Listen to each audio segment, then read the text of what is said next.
Hello there. I thought today we would talk about the soul. What does the red letters, what did Jesus say about our soul?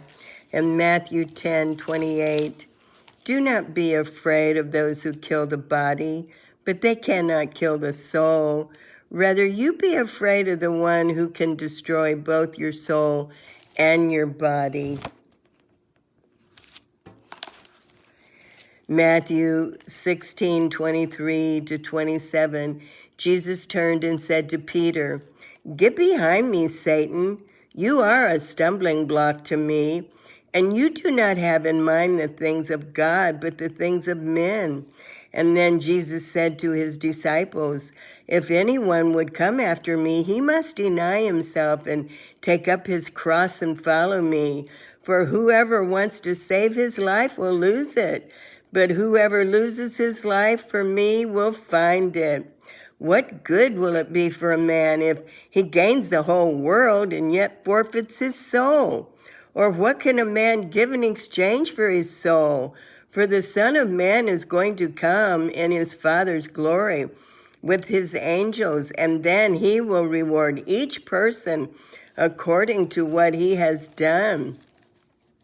Matthew 22:37-38, Jesus replied, "Love the Lord your God with all your heart, with all your soul, and with all your mind. This is the first and the greatest commandment." Mark 12:30, love the Lord your God with all your heart, with all your soul, with all your mind, with all your strength. Just love him. Luke 12:15-21. And then he said to them, "You watch out, be on your guard against all kinds of greed. A man's life does not consist of abundance of his possessions." And he told them this parable. The ground of a certain rich man produced a good crop. And he thought to himself, "Well, what shall I do? I have no place to store my crops." And then he said, "Oh, this is what I'm going to do. I will tear down my barns and build bigger ones, and there I will store all my grain and my goods. And then I will say to myself, well, you have plenty of good things stored up for yourself, so much grain and goods. And then you might as well just have a party and take it easy and eat and drink and be merry." But God said to him, "You fool, this very night your life, your soul will be demanded from you. Then who's going to get what you have prepared for yourself?" And this is how it will be with anyone who stores up things for himself, but is not rich toward God. Now I'm going to talk to you about your spiritual birth.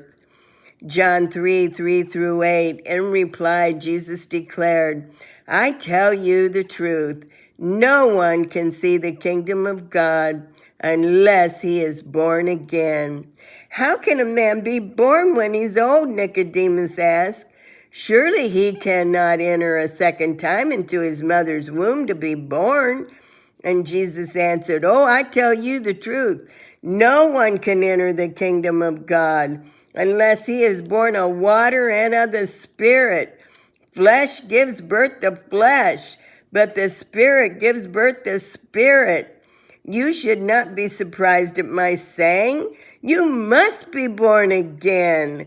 The wind blows wherever it pleases, and you hear its sound, but you cannot tell where it comes from or where it's going. And so it is with everyone born of the Spirit." Matthew 9:16-17. No one sews a patch of unshrunk cloth on an old garment, for the patch will pull away from the garment, making the tear worse. Neither do men pour new wine into old wineskins. If they do, then their skins are going to burst. and the wine will run out, and the wineskins will be ruined. No, they pour new wine into new wineskins, and then both are preserved. Matthew 13, 3-9. And then he told them many things in parables, saying, a farmer went out to sow his seed, and as he was scattering the seed, some fell along the path, and the birds came and ate it up. Some fell on rocky places where it did not have much soil. It sprang up quickly because the soil was shallow.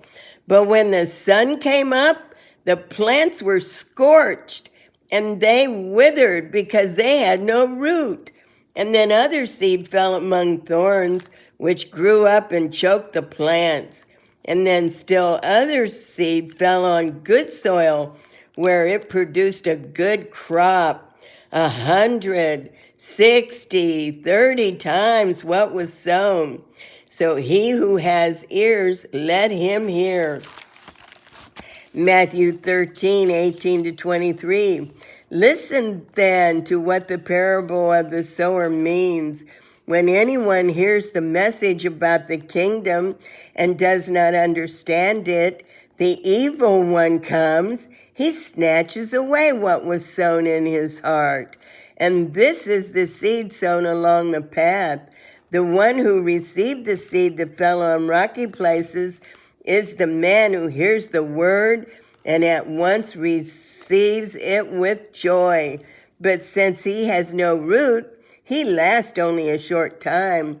And then when trouble or persecution comes because of the word, he quickly falls away.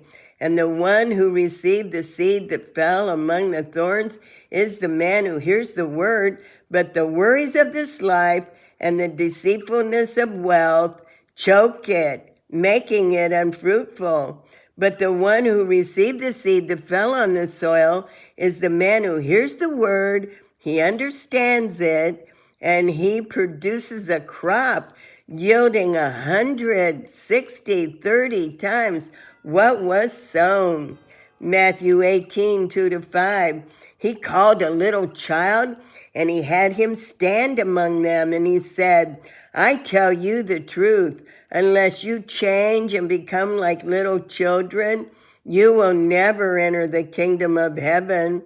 Therefore, whoever humbles himself like this child is the greatest in the kingdom of heaven.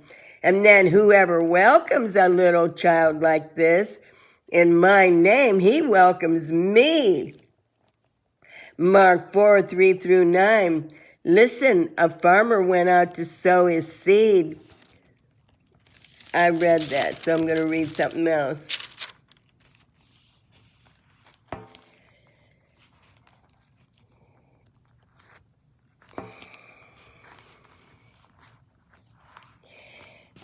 Acts 9, 3-16. As he neared Damascus on his journey, suddenly a light from heaven flashed around him, and he fell to the ground, and he heard a voice say to him, Saul, Saul, why do you persecute me? Who are you, Lord? Saul asked. Oh, I'm Jesus whom you're persecuting, he replied. Now you get up and you go into the city, and you will be told what you must do. The men traveling with Saul stood there speechless. They heard the sound, but they did not see anyone. Saul got up from the ground, but when he opened his eyes, he could not see anything. So they led him by the hand to Damascus. For 3 days he was blind and did not eat or drink anything. In Damascus there was a disciple named Ananias, and the Lord called to him in a vision. Ananias, yes, Lord, he answered. The Lord told him, you go to the house of Judah on the straight street, and you ask for a man from Tarsus there named Saul, for he is praying. And in a vision, he has seen a man named Ananias come and place his hands on him to restore his sight. Lord, Ananias answered, I have heard so many bad reports about this man and all the harm he has done to your saints in Jerusalem. And he has come here with authority from the chief priest to arrest all who call on your name. But the Lord said to Ananias, you go. This man is my chosen instrument to carry my name before the Gentiles and their kings and before the people of Israel. And I will show him how much he must suffer for my name. And I'm going to stop there. So I hope you enjoyed listening to the red letters that Jesus said. Have a great day. Bye-bye.